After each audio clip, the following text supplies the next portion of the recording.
I am so excited today. Sign of the Time Super Deluxe album has landed, and I took almost all day to listen to the entire thing, and it was phenomenal. It was everything I hoped that it would be and more.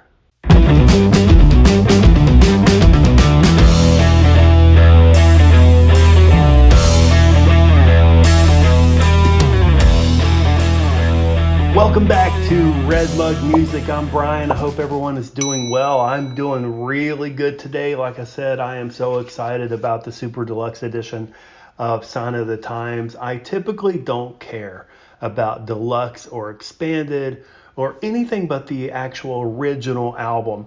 I just it just never really appealed to me because most of the time it's just going to be live tracks or demos, which as much as I care about the creation of music, I just don't really care to listen to them. But this is different. This is one, especially coming from Prince, and when you know that he has the vault and all the unreleased material that he had, this is the one that I wanted to hear. He had albums, Camille, uh, Crystal Ball, Dream Factory, even the Black album. These are just songs that or albums that he was working on and never released until later on with the Black album. It was kind of released, but it just and then Sign of the Times. There was just so much material he was working on, and he was just working on all this material, and it just it was so much. It was so much, and a lot of the stuff as a Prince fan. And if you're a Prince fan like me, a lot of these songs that we finally get to hear now on the Super Deluxe album are songs that we've been hearing for years because we find a way. There's a lot of bootlegs. There's even just YouTube is a really good way to listen to a lot of this stuff. But just some high notes on the Sign of the Times album. I like I said, I started from the very beginning because it's remastered and it needed that badly. And listening to Sign of the Times remastered was amazing. I mean, I just can't say how excited I was to be able to listen to this, but some of the bright spots on this album that I was really excited about were the song All My Dreams. I've been listening to that for years and finally get a really nice, clear version of it. There's a coolness factor with Can I Play With You, where Prince is playing with Miles Davis. That's pretty awesome. Of course, we've been hearing about an album that he recorded with Miles Davis. And so a song is on here. The 1979 recording of I Can Never Take the Place of Your Man, which I didn't even know existed till before until this album came out, when I started learning about it. So it was pretty cool to hear that version. The Crystal Ball, the 7-inch mix, that was really cool. That's one of my favorites. The Ball, I like that one. It later became I Know on the Love Sexy album. If you listen to it, you'll hear the exact same melody. Rebirth of the Flesh, so many others. I mean, just this was an amazing album. But what I wanted to do today is, with the release of this album, we now have access to the tracks in one form or another of all these previous albums that were created but never released. And today I wanted to talk about the album Camille. Now, Camille, it was an unreleased album by Prince, recorded in 1986, and it had 8 tracks slated to be on that album. Now, the thing about Camille, what was happening here is Prince was singing, and then he was altering his voice to raise the pitch to a little bit more of a feminine sound. And that created an alter ego called Camille. And he just liked the sound. He liked, he was creating so much content. This was just one of the outlets. The album was supposed to release under the name Camille, not the name Prince. So if it were to have come out, you wouldn't have seen the word Prince on there anywhere. It would have just been Camille. And he wouldn't have been pictured on the album whatsoever. And the album was canceled right before it was released. And a lot of the songs ended up going to Crystal Ball, which was the next album that he was working on at the time, and eventually evolved into Sign of the Times. So a lot of these songs didn't make it. But one way or another, there's a way to find each song and we can listen to them all. And I wanted to go over them and where you can find them so we can create this album together. And I'll put a playlist on my website and link it down below so you can have it for yourself. But the first song, this is the song we've been waiting for, Rebirth of the Flesh. We did not have access to it until the Super Deluxe version of Sign of the Times came out. So when the Camille album was abandoned, the song was slated for inclusion on Prince's next project, Crystal Ball, and not to be confused with the Crystal Ball album that was actually released. This was a original studio album, Crystal Ball, that Prince was working on that he wanted to release instead of Sign of the Times, before Sign of the Times was even a thing.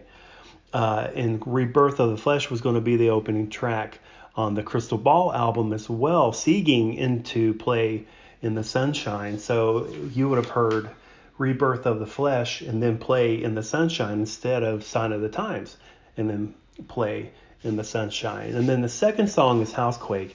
Now Housequake is a B-side for You Got the Look single, and on this album it was going to be a B-side for the first single released from the Camille album, and I'll get to that later. And then it was slated for the Crystal Ball album, and then it was significantly remixed for Sign of the Times. Housequake is a great song. Then we had Strange Relationship. Strange Relationship originally from the Dream Factory sessions, and then it was going to be on Crystal Ball, and then finally reworked for this album, Sign of the Times. So we all know that song really well, so we have access to that one. Then the fourth song and the last song on the first side is called Fill You Up. Now, Fill You Up is an outtake that was recorded in 1981 and included in the 1999. If it sounds familiar, it was on the 1999 Super Deluxe album, the original version of Fill You Up. And then it was later recorded in 86 for the Camille album and then discarded for the Crystal Ball album, and then later found its way as a B-side for Party Man, which was on the Batman album. And then it was also the reworked or the re-recorded version made its way to the hits B-side. So you also heard it there as well. So you'll have the original version on 1999 and then the recorded version on the B-sides from the hits. And that concludes side one. And then we get over to side two. Now, the first song was actually on side two was going to be the first release for this album, which was Shockadelica.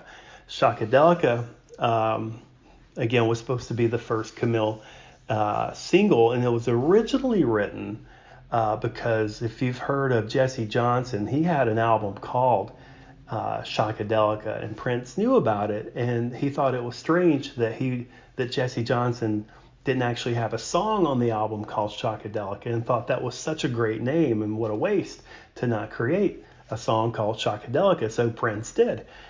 And then maybe one of the first times we heard it is when it was included on the hits B-sides.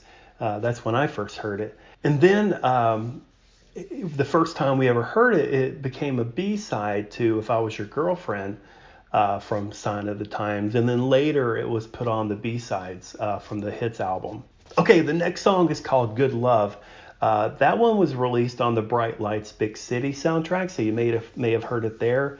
It was going to be on the Crystal Ball album as well as the Camille album. And then it was removed completely whenever Sign of the Times was being created, so it got taken out completely. Then later, this song actually made its way to the Crystal Ball compilation album. So if you have that, then you'll have access to the song. Then the next one after that is one that we all know from Sign of the Times, If I Was Your Girlfriend. This version didn't have the street sounds and the wedding march like the intro on Sign of the Times. It was going to be included in the Crystal Ball album, and then finally it made its way to Sign of the Times, so it must have been one of Prince's favorites. And Susanna, I heard the other day on a podcast that she actually claims that this song was directed at her.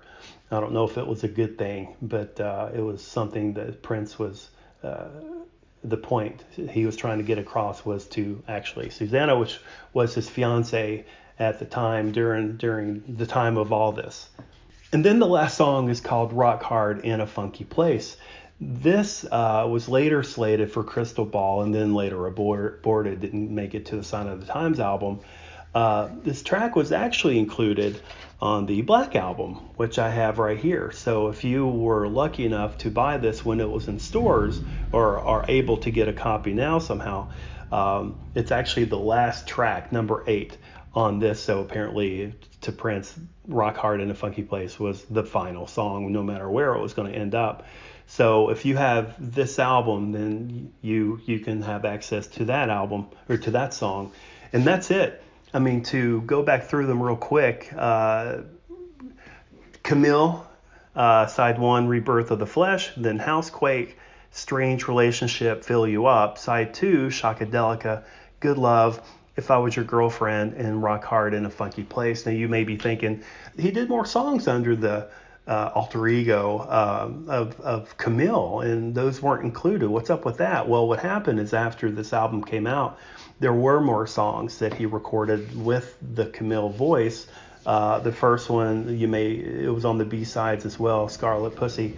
And then I Wish You Heaven made it to Love Sexy. And then You Got the Look is also contributed to Camille, and that was on Sign of the Times. So he wrote that later on. So that's it. If you have all these songs, you can actually put them together. And if you have like a streaming service or whatever, and you have all you can do that. I'm going to try to get all this together and do it myself and make a playlist, which I may link to my website. But the problem is this song. I don't know how to get this on my computer. I don't have a CD player at all. So strange, right? But anyway, that's it. I just thought it was really cool that with Rebirth of the Flesh, with the new album Sign of the Times Super Deluxe, we were able to put all this together, and we can start listening to these albums that were intended to be released by Prince but never were. Also for the album cover, the only thing that they know of is the album cover was described to be a stick figure with X's for eyes. And that's all I know. I know there are other pictures or cover art made for during singles for the Sign of the Times singles that featured Camille on the front. So maybe I'll try to find some of that artwork and include it on my website. But the stick figure with the X's may have just been like a working art cover until they actually found something, just like usually albums or songs have like a different name until they actually figure out what it's going to be, just so they can have something to name it. So that's it. That's what the Camille album would have looked like. And like I said, I'll leave a link to the track listing below and on my website, so you can have access to that in case you want to make it yourself. And like I said, on my website, redmugmusic.com, I think there's a way that I can put a link to my Apple streaming service. If you have that, maybe you can just click on that and take a listen there. But anyway, follow me Instagram at redmugmusic, facebook.com/redmugmusic. I'm at redmugmusic.com. This has been fun. This has been so exciting with the new release of Sign of the Times. Listen to it if you haven't, but make sure you have plenty of time to do it because it is very long. So again, thanks for hanging out with me today, and I'll see you guys next time.